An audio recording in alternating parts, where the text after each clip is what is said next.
what was the people who were enslaved also back home also were often prisoners of wars or prisoners as a result of crimes. They weren't just the average That random makes slavery person on. okay. No, it doesn't make slavery okay. It just makes it different to what actually happened on the ethnicizing of just slavery by virtue of as the Europeans did to Africans. So the point I'm making is this: is that what we as African people or Black people ought to have to do. I think that the term slavery doesn't serve our purpose anymore. Not just purpose, doesn't describe what we experience anymore. So thank you so much for tuning in to the Equiano pod. I am so excited for this next guest, Nels Abbey. Thank you for joining me on the podcast, Nels. Always a delight. Good to see you, Naya. Thank you for having me. Yeah, so I'll do a little bit of an introduction, and then I'll ask you to kind of introduce yourself, because some of our listeners may not have come across you before. So Nels is a writer, he's a broadcaster, and former banker. He is the author of Think Like a White Man, and his new book, The Hip-Hop MBA: Lessons in Cutthroat Capitalism from the Moguls of Rap, is out in 2024. Now, we first met, was it the Oxford Union? Is that when we first met? It was indeed at the Oxford Union debate, yes. Really lively and amazing debate so far this evening. I'm going to start off by doing something I think might be somewhat unusual in the history of the Oxford Union. And before I do, I'm going to apologise to the President and to Naya. For I'm going to start off this evening by reaffirming one of the most vicious of Nigerian stereotypes, of which the three of us share our heritage in Nigeria. I'm going to start off by bribing everybody. Yeah, so we were doing a debate. Which I beat you in, by the way. Yeah, no, he did. I admittedly, even though I'm not sure it was the best question. It wasn't. But I'm confident. Given another question, I'll still defeat you. But I think it wasn't the best question. I didn't think it brought the best in you and I. But yeah, we'll have a rematch. I'll concede defeat. So the question was on who's more influential, Stormzy or Boris. I think that was it, wasn't it? Yeah, that was it. Yeah. It wasn't like, hey, it wasn't one that I could research. I was called up literally, I think it was either that morning or the day before. So I had no time to prepare. I think, yeah, just the evening before, they just asked if I could step in the last minute because some DJ or so had pulled out. And I'd already helped somebody write their line. So all the good arguments I would have said or so, I'd already given it to somebody else. So I just had to improvise on the spot. But it went well, I think. Yeah, we won. I think it went very well. You didn't have notes, if I recall. So I was like, okay, we like it. We like it. So yeah, we kind of stayed in touch since, and been best friends ever since. Yeah, well, I think we have very different views on many of the discussions that I guess both of us talk about. So now you write a lot for The Guardian, and you often write about race, but I don't. That's not necessarily how you came into public life. So perhaps just start off with a bit of a background about how your career has developed over the last decade or so, and then how you came to be interested in questions about race and racism. It's a pretty interesting. Thank you once again for having me, Inaya. It's interesting. I've been around I might look a lot younger or so. That's because black don't crack. But I've been around for a lot longer than a decade. I've been around for the best part of 2 decades. My career as a writer started in the late '90s. I started off writing for hip-hop magazines, as many people did at the time, which at the time was actually a burgeoning, really middle-class career. I was a teenager in the '90s, which I should point out. In the late '90s, and so I started off there, and from there, my interest just evolved. I went to university, of course. I studied economics at university. After university, I went on. I couldn't really for the life of me, I couldn't get a job in media, so I ended up becoming a banker. I did well for myself over there. I worked in banking for about 12 years, and then so when I was in banking, it's not a bad alternative. It depends on it depends on who you are. So if you have a very creative mind and you're there working certain tasks or certain behaviors or going into pitches or so, but you have that creative mind in the back of your head or so, if you're a creative person, it's going to come out of you. It's going to come out of you. You are there's something within you that's burning to get it out, and you will find a way to get it out there. You just will. And that's what I did too. So at the same time, when I was working in banking, I was still writing for the papers. I used to write for the Evening Standard. I was a blogger for the Standard for a while or so. I used to write then. I remember around the 2010, 2011 mark, I started. The Voice newspaper really liked the stuff I was writing for the Evening Standard because it was quite daring, quite edgy, and they just asked, they got in touch with me. And yeah, I started writing for The Voice, or so, just all from The Voice. But even before that, I was writing for different publications, but it just kind of snowballed. But in terms of actually writing about race and everything else, or writing about issues, I don't think I just write about race. I write about quite a lot of issues. But in terms of writing about that, it was, I think I could probably trace it back to 2002, early 2002. I was in America. I was still on a street corner in America, and in the Bronx, not far from where my sister was living at the time. Don't worry, my sister's moved up and out of the Bronx. She's a very wealthy lady now, lives somewhere in Dallas. And my much big sister was living there, and I had about $20 left in my name. And I should point out, my sister actually purchased a ticket for me to go to America. And this was not long after 9/11, which was an event that, of course, changed the world. So I was still in the Bronx street corner. I had $20 left in my name, and there was a bookseller there, quite literally a bookseller in the most literal sense, a person with a table selling books. And there's loads of African Americans surrounding him.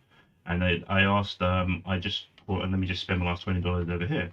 And I asked the guy, what book should I buy? What book would you? No, first of all, I picked up a book called The Miseducation of the Negro, which was a book by a gentleman called Carter G. Woodson. I picked that up, an absolutely amazing, eye-opening book or so, really, really good. And then I asked what other book I could buy, and everybody just points out I should buy a book called The Coldest Winter Ever, which is a book by a writer called Sister Soldier, which many of your listeners probably never heard of before, or if they have heard of her, they will know of her in the context of Bill Clinton, who, of course, in the 1992 election, he was trying to distance himself from the left. And Sister Soldier made some statements about race and the riots in LA. And Bill Clinton opportunistically took advantage of it, and the rest is history. So the Sister Soldier moment emerged. But Sister Soldier was an amazing writer. She wrote a book called Coldest Winter Ever, and another book called No Disrespect, and other books since then. But I got back to London, and I read on the plane I was reading The Miseducation of the Negro, which I found really enlightening, really, really brilliant stuff. So when I also got back to London too, one of my roommates, her name's Nicola, not roommates, colleague, we stayed in the same dorm together.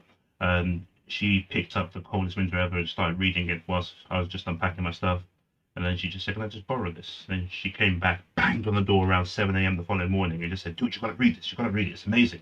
And then I just read it after her. And then those two books over there kind of just set me up to where I am here with you today. Okay. So that's an interesting introduction. So how would you summarize?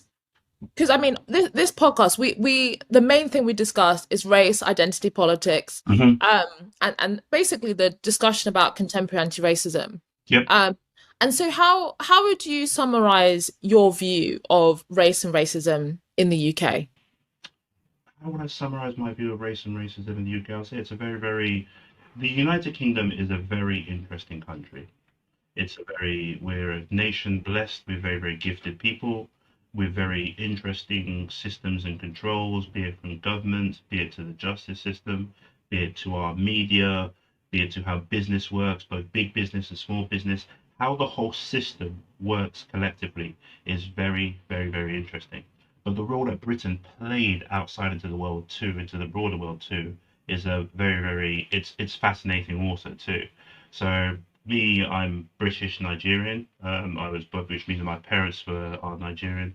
Actually, I'm British Nigerian Ghanaian. My dad is actually half Ghanaian. My surname Abbey is not a Nigerian surname; it's a Ghanaian surname.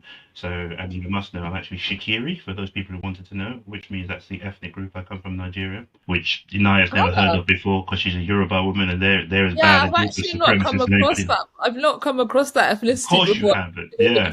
It's so funny when I normally meet Yoruba people, I say I'm Shakiri, so they say, can it be cured? And then I say to you guys, don't know what you're talking about. But that's just the way. So the role that Britain played around the world has been a very interesting one. The role that Britain played in terms of race and racism is also one that is very, very, and the cascading of these ideas around the world too, is one that I find to be fascinating. So Britain has a huge role to play as far as anti-racism is concerned, and as does America, as does France, as does all these imperial countries that would be described wouldn't describe themselves and would be described as imperialist in nature.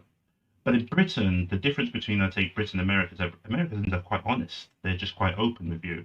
And also, I must point out, Americans are very lovely people. The place I tend to go down to Miami at least once a year, but I've driven around the majority of America, spent a lot of time across most of the states in America, and they're some of the loveliest people on earth. They're much more nicer than we are over here. But as far as Britain's concerned, the key difference I find between those two societies is that Britain is a bit more slick, insidious, and quiet about things or so. So the American, if American was going to actually, an American or so, for example, American racism at its worst or so, will probably scream die, N-word, die, and whilst they're killing you or so. And your death might end pretty quickly or so if you're not careful. British, I mean, metaphorically speaking, British racism would be very, very polite whilst killing you very, very slowly. So it's a very, very different ball game. We are a very, the wrong race in this country is very linked to class in this country. And that's why black people in particular often face the double whammy of the two things. So I haven't answered your question too well there, because I don't think it's a question I could answer without putting it in the context of different society, without comparing it to somewhere else.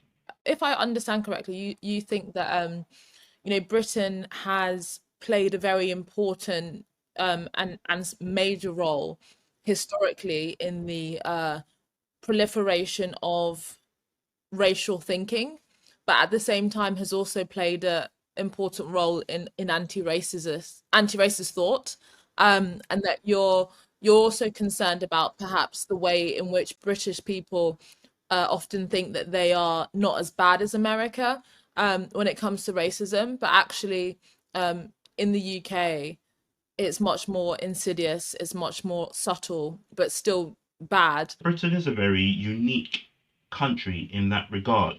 If I give you, for example, if you're talking about race or racism, and I relate this conversation to me and you, and it's something I alluded to earlier on.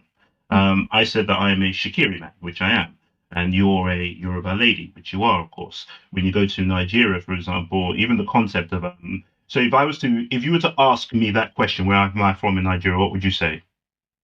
What would be your exact question? I would say, what's your ethnic origin? That's what you would say. What would the average person say? I think the average person might say, There's a T word that the average person would use. The average person would say, "What tribe are you from?" And okay, yeah, that's what they would say. Or say, if I spoke to your mum, she would probably say the exact same thing to me. That, hey, what tribe are you from, Nelson? Or something else like that. Which is fine. The problem with it is that the idea in which Africans or so, or the idea in which you, say Inaya, for example, who comes from the Yoruba ethnic group, to describe you guys as a tribe is absurd. There's about 65 to 70 million Yoruba people in Nigeria alone, with a massive land variation and everything else that goes from Ijebu-Ode to Oyo to Ondo to all these other places or so.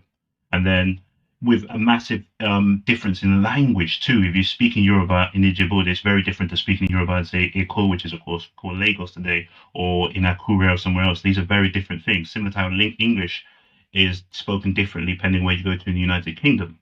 But for some bizarre reason, when I refer to Yoruba people, or when we classically refer to Yoruba people, we'll describe them as tribes, even though there's 65 million people with a huge landmass, massive history, everything else you can think of. But then when I refer to, say, Scottish people or so, who are about 4 million in number, with quite a small landmass and everything else, they're described as a nation. Yeah, now, I mean, the I think difference between the nation and the tribe is a concept known as racism, as colonial. It's a colonial construct. Let's get into that. So I think because for me, I've always said, what's your ethnic origin? Yeah. And I think you've even acknowledged that other ethnic minority people might say, what tribe are you from? So yeah, of course, absolutely. So it's not. I don't think most white people, are even that aware of different tribes. They might just think, oh, are you Nigerian? Are you whatever? They're not. They may not be aware of. Or even the country. They'll say you're African. But yeah, the key exactly. thing about but wait, just quickly. So how is that racism? Because presumably it's coming from the people from that society. They're the ones that are self-referring as tribe. What's the Yoruba word for tribe, Inaya? I don't speak Yoruba, unfortunately. Okay, well, I'll tell you what it is. It doesn't exist. There is no such thing as a Yoruba word for tribe. They There's can no say such thing. ethnicity if they But wanted. no, but there's no such word. There's no such Shikiri word or Hausa word or Igbo word or Ashanti word or Ga word or so many different ethnic groups. So there's no word for tribe. For the actual word is an English word, and it was a colonial concept that was imposed upon us. Or so when you take, for example, Nigerians, which is an amalgamation, a British amalgamation, a hundred year old gathering of hundreds of different ethnic groups with vastly different ethnicities, or so vastly different ethnic differences and belief systems and histories, and some of them were actually competing with each other. Some of them had long been enemies and everything else, and just dumped them all into one country and call it Nigeria was an act of enormous, unbelievable racism. You take, for example, the Igbos in the southeast have a lot less in common with, say, the Hausa in the north than, say, the Britons and the Russians do. But because they were all black, the belief was that these are all the same thing. It's one big black body, and we could just Yes, lump it all that's together. not. Yes, you know that's completely false. Because No, if it's that not. was, I'll give you, or let me respond. Because if it was just because they were black, then presumably they would just have made Africa one country That would or have worked, something. and that would have worked in our interest. Well, I mean, so it's clearly not to do with just the fact that they were black, or the entirety of sub-Saharan Africa would have been one country. That would have been now. You see, but again, so the division of Africa or so into various Also, before different we even ethnic. get to that point, let me just. But the Please, thing is, at the end of the day, we are where we are. So like I don't really know why that matters. At the end of the day, there's many countries that many different ethnicities live under one country. I mean we're talking about in Britain right now. You've got Scottish, Welsh, English, and then all the different ethnic minorities. The fact that different ethnicities are put under one country, I don't think is intrinsically a problem. I don't necessarily think every single ethnicity deserves to have their own or should have their own country. I don't think there should be just a Yoruba country that's just for Yoruba people. but before you ask me a question, yeah, Mm. what party did you run for when you were running for election? Brexit. You don't see the hypocrisy there. So I'm really interested in how. the purpose of Brexit was the independence of Britain and the separation of Britain from, say, the other European states, where they didn't want to become part of a European EU superstate or so they could have independence in every single form or fashion whatsoever. And that was Yeah. pretty much the driving force for it, which essentially was European tribal differences coming to fore. So Essentially, so the reason it's not hypocritical is because it's for me the question is of democracy. So if the societies now want to democratically uh decide that they want to break up and become smaller, hmm that's within their right. So for example, in the UK we had the Scottish referendum in hmm 2014 and they voted to remain in the UK. hmm If other countries within Africa, for example, Sudan split up, hmm many countries are still negotiating where the boundaries of their society is. So to me, there's no contradiction between um, my attitude towards national sovereignty. But for the key difference to me is a democratic question. Now I can agree that how it happened in the past was wrong, and it undoubtedly contributed to a whole host of um, negative consequences. But we're talking about decades later, and I think I want African societies and countries and people to look at how they can resolve the problems today for their future rather than. So, take for example, please go ahead. Go ahead, man. Sorry, I interrupted you. Go Yeah, ahead. no, that's it. I just think that we are where we are, so let's deal with it today. So you take, for example, in the late 60s, the Igbos in the southeast of Nigeria wanted to go their own way. They wanted to Mm. form their own country. You won't believe who armed the Nigerian state to their teeth to make sure the Igbos didn't go their own way. You won't believe, essentially, which was actually they could actually argue, make a case that a genocide was waged upon them, that starvation was used as a weapon of war. Even the whole concept. When I was very little, I didn't know. I was born in the 80s, so I saw the Live Aid and the Band Aid pictures where you saw the Ethiopian kids with with what we call a medical term called kwashiorkor, which is protein deficiency, carb heavy diets, and you got big belly, skinny arms, the exaggerated size of your head, or so. The rest of your body be quite skinny, but the parts of your body that can't lose, but you might have a big belly because you've just been loaded up with carbs or something else like that. So it was I knew those to be Ethiopian children. I did not know those were actually the original site of the Africans in that state was actually the Igbos, or what became to be known as the Biafrans. So when the Igbos and the Biafrans wanted to go their own way for the Nigerian state, after negotiating, which they're still trying to do to this very day, by the way, even democratically, what you'll find is that, hey, independence on the continent or so is often just flag deep. Even when you look at what happened in Niger just the other day, I know we're going in a very different kind of direction to what we'll come back to in a second. But even when you look at what happened in Niger, for example, the other day, which is Niger is the predominantly Hausa state north of Nigeria, French-speaking state north of Nigeria, they asked the French ambassador, they expelled the French ambassador and demanded that France withdraw their troops from the nation.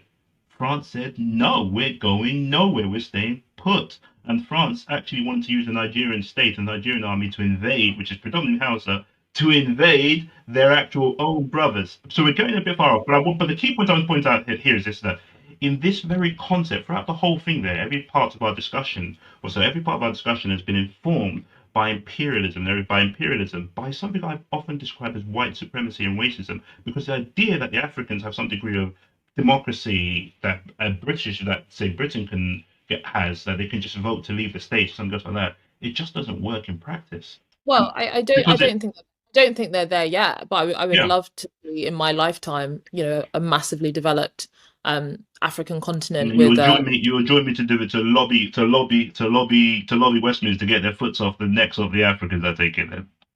Well, I mean, I actually argue for a Marshall Plan for Africa. Now on that, you and I are brothers. That's why I love you, and that's why we love each other. Because we're brother and sister, of course. Yeah, but that doesn't. But the thing is that requires actually European societies get involved. That's actually not requiring them to disassociate from those countries. I think that actually there's levels of moral responsibility there to unleash the potential of those people. Look, in terms of the examples you give, I'll say one final thing. A Marshall Plan for Africa, there's a shorter word for it. Do you know what it is? Go on. Reparations. But let's move on. In fact, do you know what? This is the thing. There's so many different areas that we can go into in this discussion, and I want to focus it. So before we just move on, I just want to say that look, there's loads of individual cases there, that have lots of different complexities involved. So I can't address every single one of them, and I don't know the details and the histories of all the different cases, from the Nigerian Civil War to Niger to lots of different things. But ultimately, my ultimate point is that I think that there's something very dangerous and very infantilizing when we put colonialism and racism for the majority of the problems in Africa today. There are countries that are former colonial, such as Singapore, who have had leaders that have transformed their societies, and they are now high-income countries. And I think until African societies and African leaders take responsibility for their governance, for their economy, for their health systems, it will continue to there'll continue to be persistent and deep-rooted problems. I don't think we help when we just blame the West rather than actually holding the leaders themselves accountable. I'm going to write a book called The Miseducation of Inaya, and I'm going to dedicate it to you. So Inaya, right? Look, first of all, in response to that, I'll say this is that African leaders who really step up and do what needs to be done, and have a clear vision of how they're going to make a big leap forward for themselves or so, far too many of them have actually been assassinated and replaced, for example. Look, there's nothing. Sorry. We have to look at how in other countries have been successful. I want to see models of success. I don't want to see models of self-victimhood. I want to see concrete policies, measures, practices, ideas of how we actually transform Africa. And if we continue to blame Western governments, how can the people ever, exercise their agency? I just don't see how. Again, so it's not like when we speak of colonialism, we must not be deceived into thinking that we're speaking about something that has come and gone, because we are not in the slightest bit. When we speak of imperialism, agree with that. I think No, I when we think speak of imperialism, I'll give you an formal example. formal I'll give formal I'll give you an colonialism, example. formal British colonialism has ended in No, Africa. flag independence. No, flag independence and independence are two very, very different things. Why do you think that most Nigerian leaders, or so, when they're having elections in Nigeria, why do you think they always come up and they put their best foot forward at Chatham House, as opposed to go speak to Nigerian people? They don't debate each other to the Nigerian people. They debate each other. They debate each other's ideas over at Chatham House because they're trying to impress a particular subset of people. They're trying to improve their image internationally. They're trying to curry favor. Now, that doesn't mean that they're ruled by, Rishi Sunak or Boris Why Johnson. aren't no? Of course it doesn't. But why aren't say, for example, British leaders or American leaders put their foot forward, their best foot forward, say in Nigerian version of a think tank like Yeah, Capitalism? it's because economic, for example, look at But India. So for most of my childhood, for most of my life, many Western leaders have, essentially just seen India as this poor backwater developing country. Now I'm seeing them take India hugely seriously because it's economically transforming. Money talks. That's just the bottom line. When these countries actually are economically developing, when they're exporting the kinds of things that people want, then of course it is in the national interest to pay attention to these countries. We see it with China, we see it with India, and we see it with many other countries that decades ago people weren't listening to them, but now they are succeeding, and now people are paying attention to them, and that's just the way society. That's just normal. okay. I mean, are So, we but then are we again, going too, to you take expect for example, people? right? The compare. Please go ahead and please finish what you're No, saying. Sorry, I what I interrupted worry you. about is almost a kind of reverse Eurocentrism, where we actually almost ask European societies to act morally better than how other African societies or Asian societies would act. We are all just human. We are all infallible. We all make mistakes. And so why expect them to behave in ways that would be unnatural to other human beings? Okay. So to you at this, right? So in terms of the comparison between Singapore or China or even India compared to Africa, Mm, so the mm. degradation of the African at the hands of the Europeans and of course at the hands of other people such as the Arabs, for example, so um, was transformatively, unbelievably worse than anything that had ever been seen in the world before. So, and then also too, when you take a look at it too, right, what you're comparing essentially, and now this is where you and I agree. When you take a look at certain things, you said India's risen up and they've actually risen to power. China's risen up, or so they've risen to power. So both of them actually have populations that are actually technically, I believe, smaller than the African than say all of Africa. But Africa is balkanized into very, very small countries or so, which economically will never be competitive. For example, I'll give you just one example. I'll give you an example of, say, Nigeria. Nigeria's GDP is actually, I won't even give you Nigeria's GDP. Africa's GDP as a collective or so is smaller than the gross domestic product of the state of California. Yeah, for some bizarre reason, a tiny Gabon, which again creates so much wealth or so, but it doesn't really make much of the money itself. So that's why the population are poor. And then when there was a coup there recently, it was welcomed very, very much. A military coup was welcomed by Africans because again, they lived through decades of essentially a French client state dictator, which was the Bongo family. And again, even now, the guy's taken over. Pretty much looks like he's just going to continue that essentially. So they're still going through that.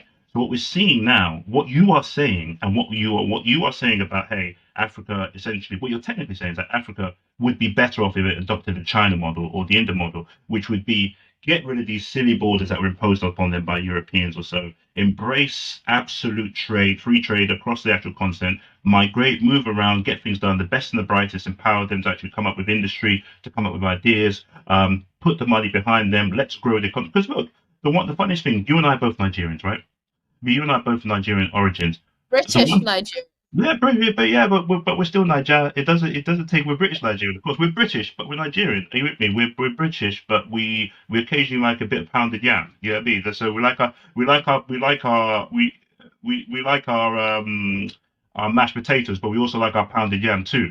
Are you with me? That's a good thing. We bring the flavour to this country. We are the culture of this country. We're the culture of many countries going forward. But if you take a look at it right now, right, that if we can find that particular way where we're taking all these people, like, if you take a look, I'm just giving you and I, for example, and many other people that you can mention across British society, Nigerians are some of the most successful ethnic groups across the entire world.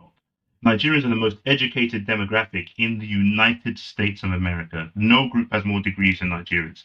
And you and I both know why.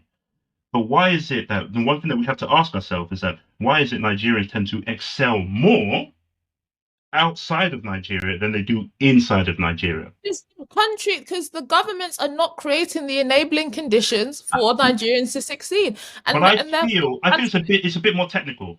well, I so can I think, just go please, on, go on. please go What ahead, I just want please. to say quickly, I just came back from Poland, right? Yeah, Last week. The what's it like? many I was very shocked. We have this perception in the UK that, many of these former Soviet bloc countries are just back, Russia looking backwards. The Warsaw is developed. It is Mm-hmm. a forward-thinking city. Their best days are ahead of them. Mm-hmm. Okay.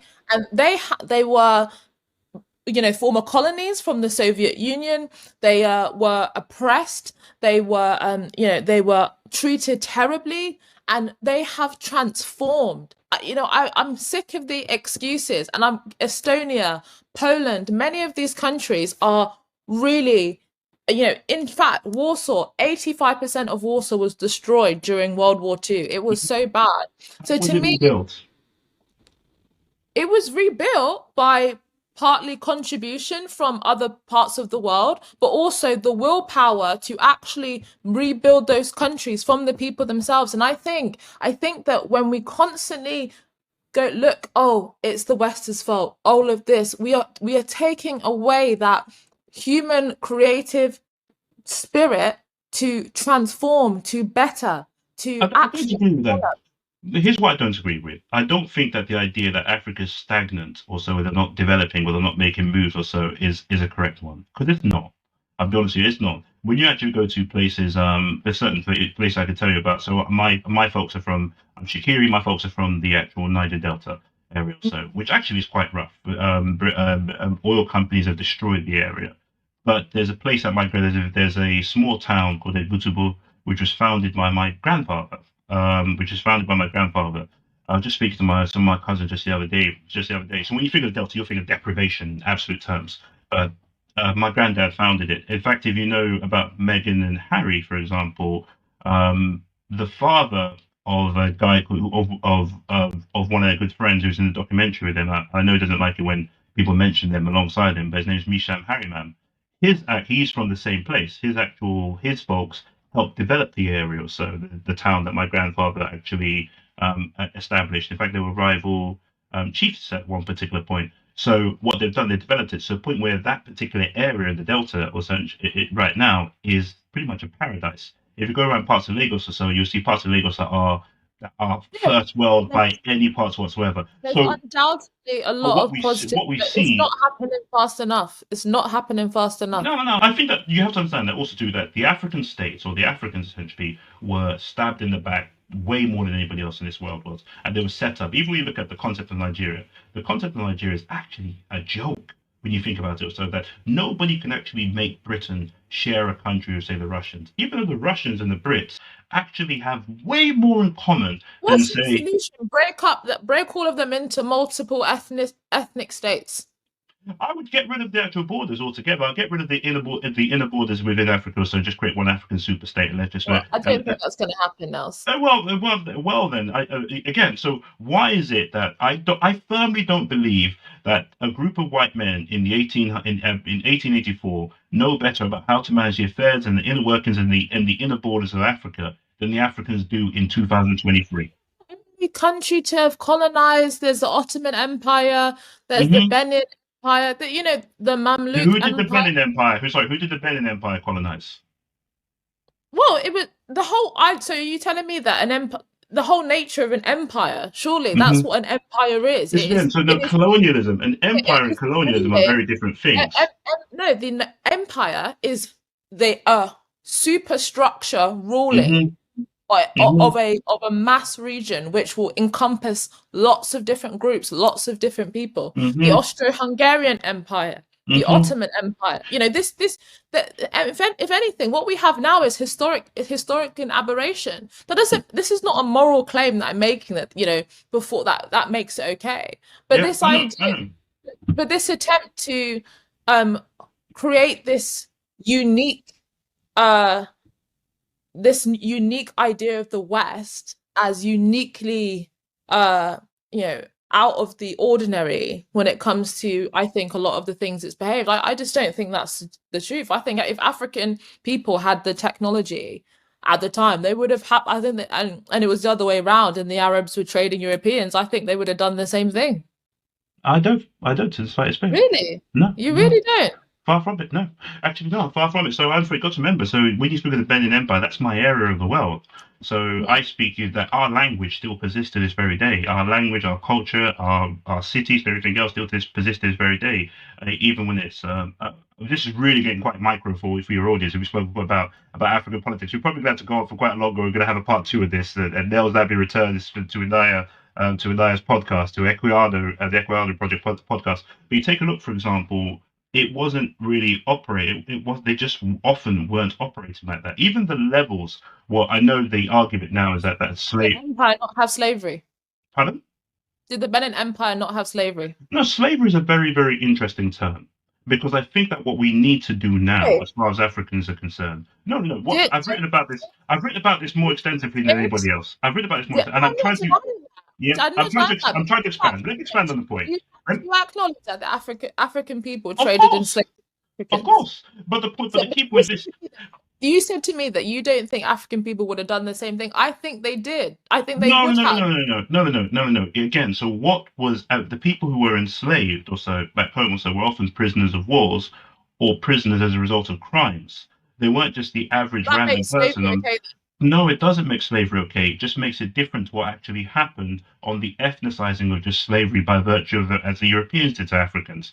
So the point I'm making is this: is that what we as African people or Black people are to have to do. I think that the term slavery doesn't serve our purpose anymore. Not just purpose, doesn't describe what we experience anymore. In the exact same way, say for example, what happened to the Jewish people in World War II, where they actually had terminology, they developed terms. I think the Holocaust or genocide or so, where they had to come up with terms to describe the unique nature of the catastrophe that was imposed upon them or so, is something that we have to actually do as Africans too. Because the problem with it is that the first thing happened, the moment you just mention slavery or so, you get somebody who thinks he's a wise ass, somebody who thinks they're really, really smart, saying everybody has slavery everywhere.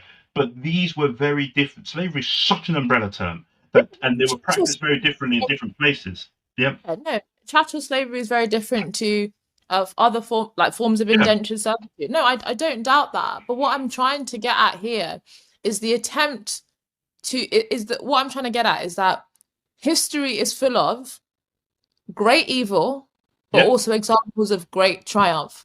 History Mm-hmm. is full of moral complexity, where not even was not, and very rarely was for even colonialism one direction. You often had collaborators from within certain Yeah. ethnic groups. Yeah. Yeah. There were certain ways in which, for example, I mean, I did a lot my dissertation at university on the shift between a lot of indigenous religious practices in Nigeria to Christianity. And one of the things I remember reading was that actually, for example, the polygamy, the Christian missionaries were trying to prevent polygamy that was persistent because in Christianity that is considered wrong. Now, actually, many people now, would say actually maybe it was a good thing that polygamy was discouraged. Now, that doesn't mean that what the colonialism as a kind of superstructure was Oh, okay, so but you, it's okay, fair enough. I thought you were gonna go left of center, so that polygamy might not be a bad thing. I was gonna say, so no, you were no, happy to no, be I wasn't going to say someone's that. But junior wife. no, Yeah. no. But the point I'm making is that actually there were times where maybe there were things that were argued for that might have actually been beneficial that we now agree with. So the point I'm making is that why do we want to just say racism, full stop, and not actually acknowledge that for me, this is just the complexity and nuance and the back and forth of history of different people interacting. I think it's very different. I think there's a very, very different thing also. First of all, my first question is, what did you get in your dissertation? What grade did you get? Upper 2-1. Okay, not too bad, not too bad. I got first in my dissertation. My dissertation Okay. was on Beat me oil as again. Beat me at the oil Oxford. And now he beat me at dissertation grade. Man, don't worry, the L's are still going to keep coming for you in terms of me. But listen, my dissertation was on oil and the Nigerian economy. It seems like all Nigerians, all British Nigerians, write their dissertations on something to do with Nigeria. It's actually fun. I was speaking to a woman, an executive at a record company. Her name is Charity Ibadan. I just wanted to shout her out. She wrote her dissertation based upon my book Think Like a White Man, and she wrote a dissertation called Think Like a Black Woman, and she was very inspired by Think Like This. Like it's throughout the dissertation. I was really, really grateful to her. I think she's Nigerian. I'm going to take her out for a celebration hot chocolate one of these days soon. Just shout out to her. Name is Charity Bador. She did an MBA at Cass University, and she based a dissertation on Think Like a White Man, and that I am completely honoured.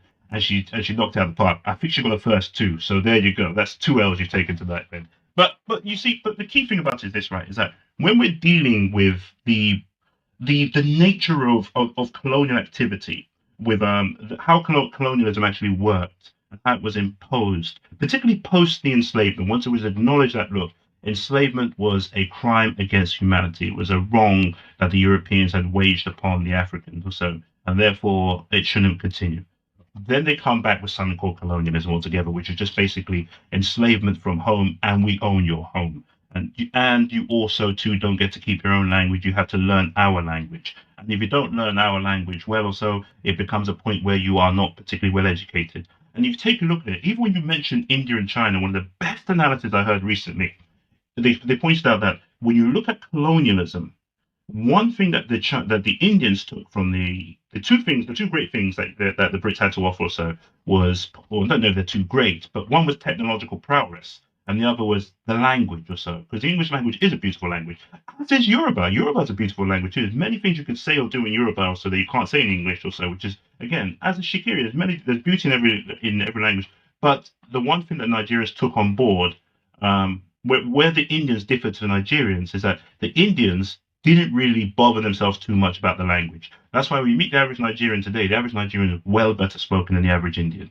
But the Indians embraced technology from the British, whether it's railways, whether it's every little know-how. They wanted to find out how the British were doing things. Whereas the Nigerians, we took on the language. That's why you see us. We have all these great Nigerian writers and everything else, or so way more than say the Indians do per capita. And I think that again, if I could do things back differently, or so, if I could rewind back a clock, that would be the one thing that we do differently. Also, sod the English language, as beautiful as it is, and I actually make my money, a good chunk of my money now, actually, as a writer or so in the English language. But I would say let's embrace the technology as the Indians did, and actually learn how to beat them at their own game as far as technology is concerned, which the Indians have done, and why the Indians now, as we surge ahead in the actual fourth industrial revolution, the Indians are doing very, very well. And the Nigerians are doing well, very well on the continent too, but on the global scale, they're still trying to get there. Okay, well let's fast forward to the present day. Please. Because I think it's quite interesting that we are both relatively successful Nigerian descended people. Yeah. And doesn't that show that that Britain is actually a country where ethnic minority people can not only succeed, but, run the country? I mean, for me, no country is perfect, but look, on the God's honest truth, I think that there's minimal barriers for me in this country to achieve in life. I honestly, in my career, I'm still a young woman, of course, but in my career so far, I have generally found that I have been treated for my character, that I've been treated for what I bring to the table. And if anything, I think oftentimes being an ethnic minority has probably helped me, because everybody, well, because I think that people think, people a lot, whether that's boards, whether that's in many professional institutions. So you're on the board of the National Trust. Or no, one sec. So yeah. I have there's many black lawyers that I know that are also those in the city that actually feel that companies are falling over themselves to increase their representation. Now, I don't necessarily think that people should be given a leg up because of their race necessarily, but But my point is that I actually think that I don't feel that there are very many barriers for So it's delivering. very, I think it's very, I think that there's many different things going on there. You've said a lot also. Mm. You said a lot. Oh, you said more than I think you know that you're saying. Because number one, you're A, quite young, and B, you've had specific experiences within specific industries or so. And also, two, you're quite high profile. So therefore, you're politically active. And you were embraced by some of these by some of these things. So, for example, you're on the board of is it there's National Portrait Gallery? That's you, right? Yeah. Okay. Fair enough. Right. So you go from and you are still in your twenties right now. That is uniquely unusual. And I think it probably might have more to do with politics than actual anything else So right now. nothing to So do with what I've achieved or created or anything no, no, of I my don't gift. think I don't think that I no, it's not I don't think you no, Inaya, if I didn't think you were bright, I wouldn't be on this conversation with you. I would be having this conversation with you. In fact, also a lot of people in who might be described in your sphere also probably know I've blocked them on Twitter because I don't really take them too seriously, right? But I could, but I've always, but at the very moment I met you, I said I knew there was something about you. You were seer. I said it beforehand, and so I always tend to study people. So no, I do think that look, you're bright, you're brilliant or so, but that unique nature of that opportunity or so, when they're bringing in 20-something-year-olds, like what's the average age of the board there, by the way? Maybe Are they grey haired or still dark haired? grey. But for some bizarre reason, you're 20-something years old and you're on the board there.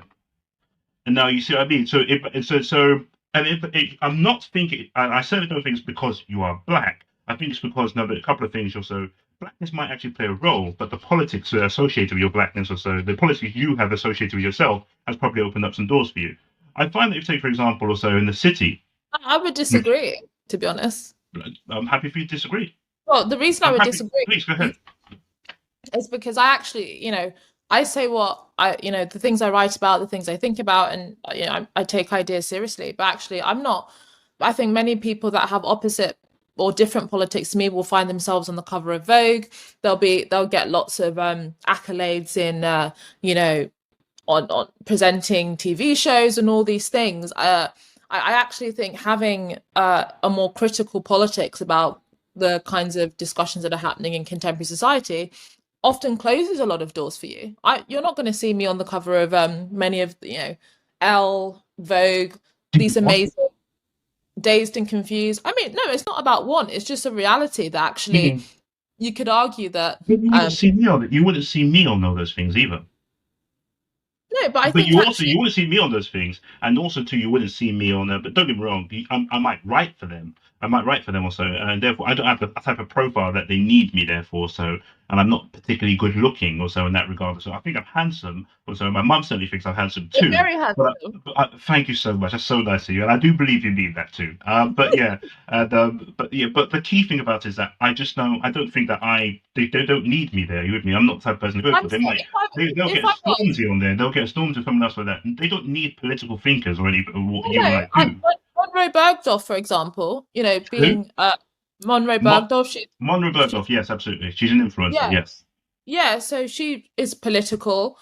She she's talks about political, but she's much more than that. She's a model.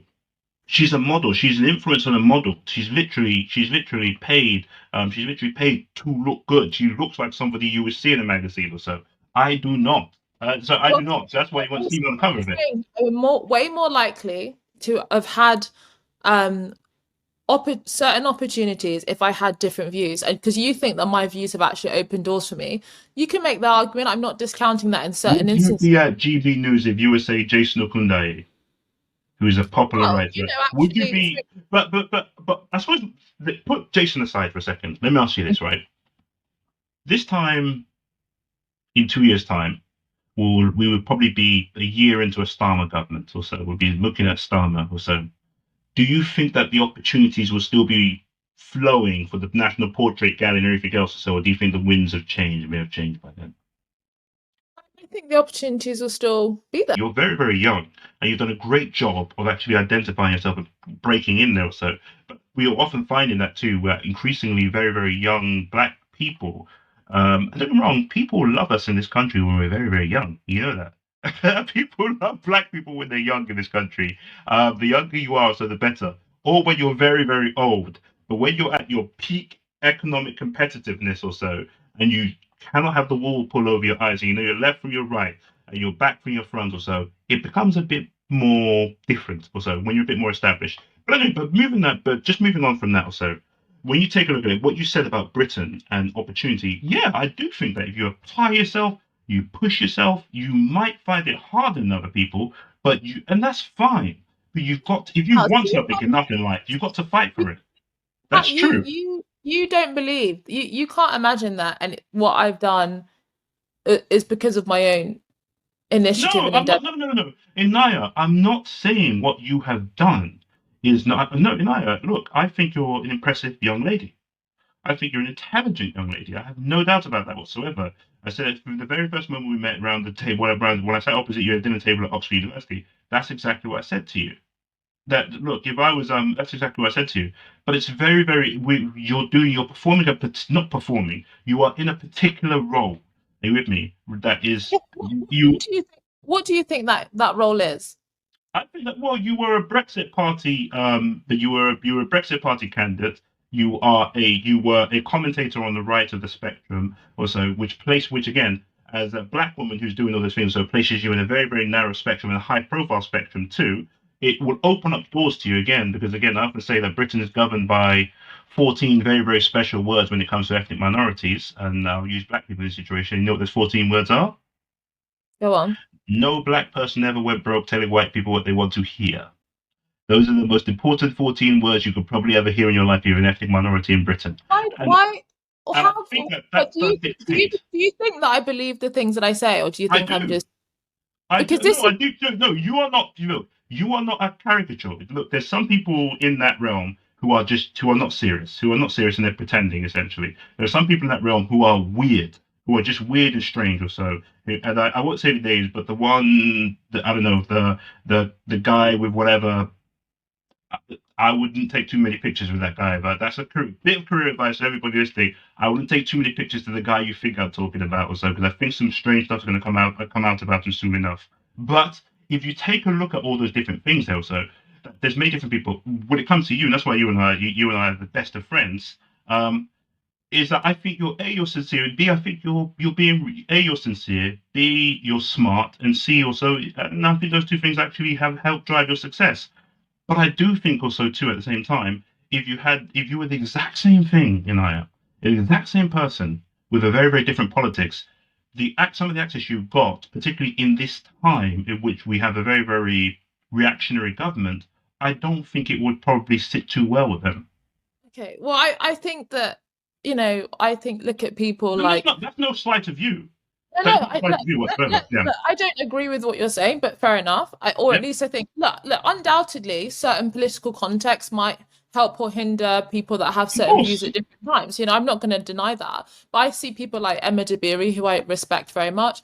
David Harewood, David Olusoga, that take a different Afua Hirsch, that take a very different view on certain issues to me, and I see them doing very, very well. I think I see them as very successful. I think there's actually a huge space, and I want a wider space for ethnic minority thinkers and people to have a whole range of views. I personally see many people that have different views on these issues have just as much access, just as much opportunity, just as much clout as I do. So I just disagree. I think it's people can't imagine that a Asian or black person sincerely hold certain views and achieve things because they are capable. And I think No, that's no, I want to say no, no, no. I don't look. Number one, holding certain views holding certain views and being I capable think Rishi Sunak are is in two. his position. He is prime minister because he So do is I. not because his ethnicity, because he got there through So do I. the way.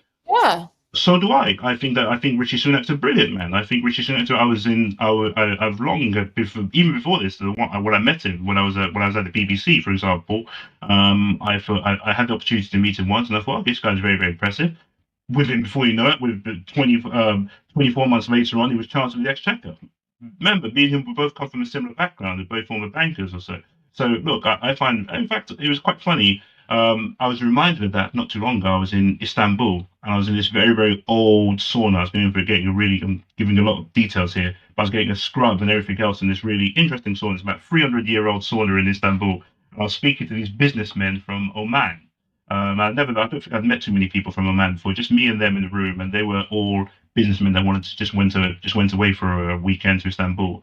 And we're just all in there just talking the UK, Oman. They invited me over to Oman, and I'll take up their invitation soon enough. But they were talking to me, and we were all talking about how impressed they were with Rishi Sunak. That it wasn't just the politics. Rishi Sunak he carries himself with a degree of majesty and and you can see his intellect shines through. I don't know how great a job he's doing. It's Yeah, similar to Rishi Sunak or so. I would put you and Rishi Sunak in the same bucket. Are you with me? I wouldn't put, say, Suella Braverman in the same bucket as you guys. I wouldn't. Yeah. I'm so I because we don't have a lot of time, but there's so much more I want to talk about. I feel like we scratched the We surface. can have a part two. You're my friend. We can have a part two. Don't worry. If you want Yes. that. No, I give you my word. I give you my word. Yes. The thing is, I still think I think in terms of whether if there's a Keir Starmer government or so on, I welcome, a continuing discussion about many of these issues, regardless of who's in power. Hmm. I don't think that many people success is contingent solely on the fact that there's a conservative government. I think that certain people represent a particular political constituency that exists within the country, and as long as there's certain people in the country that believe these things, there will be voices that emerge to represent that, and that debate will go on. And I think that yeah, the biggest, if I'm looking back at mistakes I made in my life or so, one of the biggest mistakes I made in my life was not joining the Conservative Party.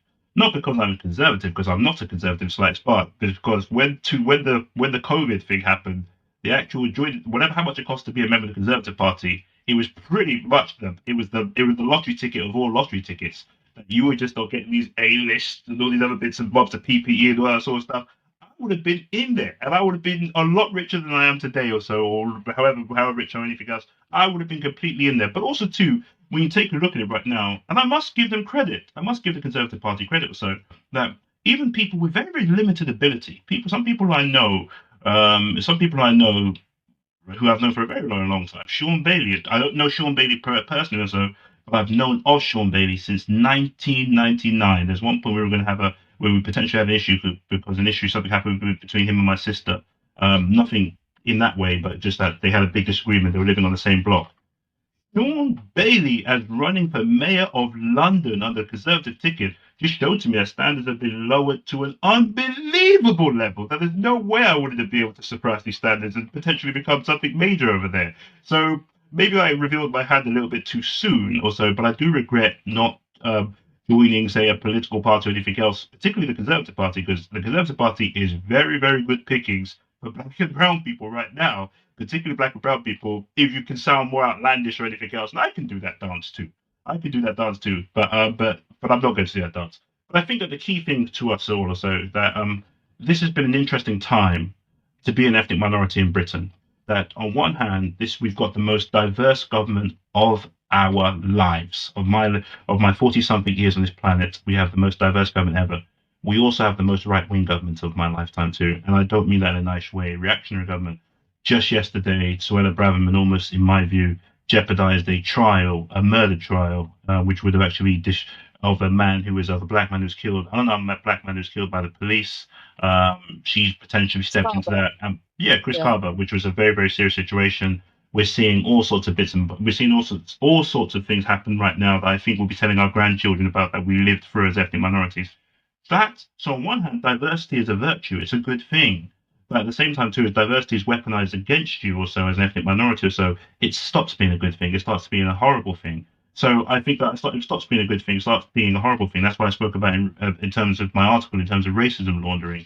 But I just want to touch on one point there. So when you look at certain areas of the world, like be it banking and everything else, I get what you mean. There are a lot of people doing well for themselves in the city, but the city, similar to media or so too, they have very slick ways in which they do things. For example, most black men who you might meet in the city probably work in a couple of functions, normally in the back office.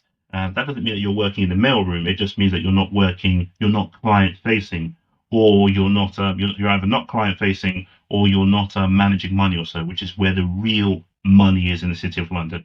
But normally, as I said, they pack the ethnic minorities into the back office where they'll look good in a suit and tie. They'll probably earn 30 to 40% more than, say, the average person, but you're not driving the Bentley anytime soon or anything else. You'll just be working that job also to the day you possibly retire or something else. It's not a bad living. It's a good living. Don't get me wrong, you can buy all sorts of stuff for yourself, make you quite comfortable, but it's not the same thing. So there's very, very different. So there are levels of, they're great, don't get me wrong, they're Britain, and I do agree with you. Yes, Britain is a land of opportunity. You have to apply yourself. You have to work hard. You have to be determined. You have to fight and fight and fight and fight. But yes, you can make it in this country. But at the same time, too, there's always going to be one ceiling or another above you. And that's what we're here for, to keep smashing those ceilings. Well, on that note, we are going to have to stop. I mean, there's so many things I want to speak about. We didn't even get onto the racism laundering discussion because that's one of the things I really wanted to talk about. We can have a part two, Inaya. I'm honest. Yeah, Whenever, as soon as possible, whenever you want to. Let's have a I part two. feel like we scratched the surface, but I really appreciate you coming on. Delight.